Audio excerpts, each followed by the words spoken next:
Medicaid in this country. But you have to know what you are eligible for.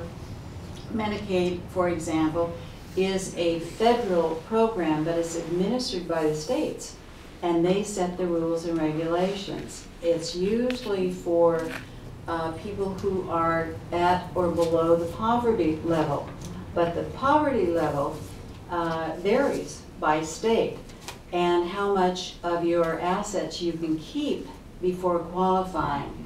So I'm not going to get into that because you just have to find that out either by yourself or someone who is an expert in the field. But it's complicated, and don't think that your expenses are going to be paid by one or both. Not going to happen. So what you can do is you can take out long-term care insurance, which Shirley and I both have. And this is wonderful because if you apply for it when you're younger, then of course premiums are lower and the benefits are greater. But I applied when I was almost 70, and I'm paying a hefty premium, but it's going to be worth it in the long run. And long-term care insurance, LTCT, pays also for in-home care.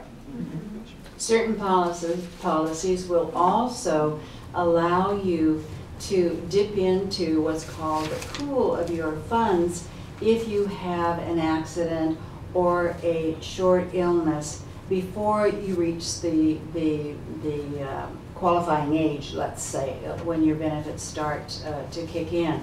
And that's important.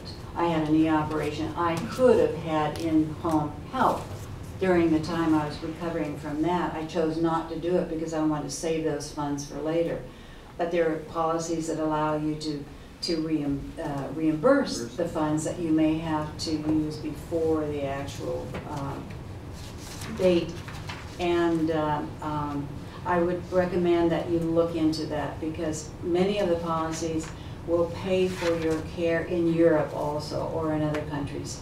And I made sure of that because who knows where I'm going to be when I reach the point where I need it.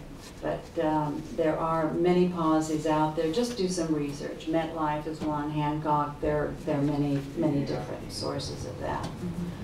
Okay.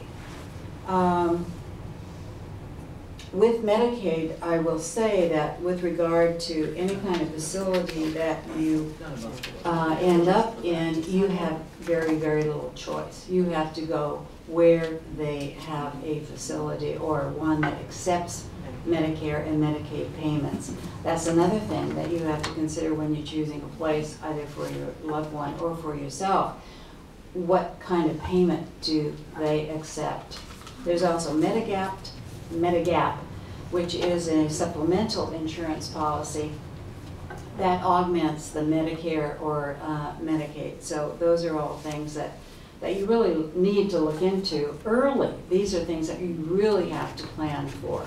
And most Americans assume, 85% of Americans assume that their old age is going to be paid for by Medicare, or yeah, and that's not true. That just isn't true. So keep that in mind. Okay, Diane. All right. Can Yes, I sure. tell them now about Steve?